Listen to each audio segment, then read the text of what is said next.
Pelaksanaannya adalah itu masih imamnya masih ngantri. siap. Pelaksanaannya adalah target. Yang berapa, Bu? Alhamdulillah. Sehat ya, Bu ya? Ya, terima kasih. Alhamdulillah. Sehat ya? Selama ini ya, makasih. Untuk dosis Pertama kok baru pertama? Sempat sakit. Oh. Ketiga juga? Oh, ada apa, Mbak? Mbak. Ada. Siap kita beri juga. Beri ya? Siap. Usianya 59. 59. Tapi waktu vaksin pertama nggak ada masalah ya? Nggak ada. Nggak ada. Terima kasih, Pak ya? Ya, ya. Kelas 3. Sakit nggak kemarin? Kalau ada jagoan. Kalau kan mulai banyak kegiatan terawih, Iya, iya.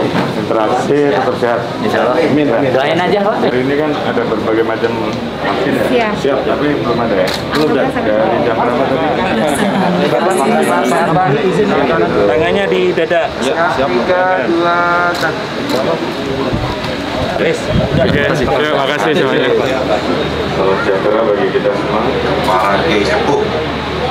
Kita mendapatkan kesempatan untuk berkunjung melaksanakan kegiatan vaksinasi serentak di Kabupaten Bandung, dan hari ini prioritas khususnya yang dilaksanakan di tempat ini untuk rekan-rekan kita, saudara-saudara kita, imam masjid, penceramah dan khotib, dan tentunya keluarga besar dan masyarakat yang ada di sekitar.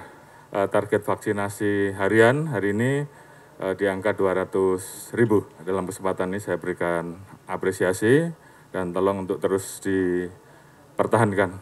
Kali ini untuk kegiatan ibadah dan aktivitas di masjid diberikan kelonggaran untuk bisa dilaksanakan secara normal. Namun demikian tentunya kita tetap harus menjaga agar masyarakat kita yang melaksanakan aktivitas ibadah dalam kondisi selalu sehat. Dan kuncinya adalah apabila kita bisa melakukan akselerasi vaksinasi, meyakinkan bahwa masyarakat kita betul-betul sudah vaksin minimal dosis 2, dan hari ini kita juga terus memantau perkembangan fluktuasi keberadaan minyak, khususnya minyak curah, dan kita minta agar minyak curah yang telah diberikan subsidi oleh pemerintah betul-betul keberadaannya di pasar segera ada.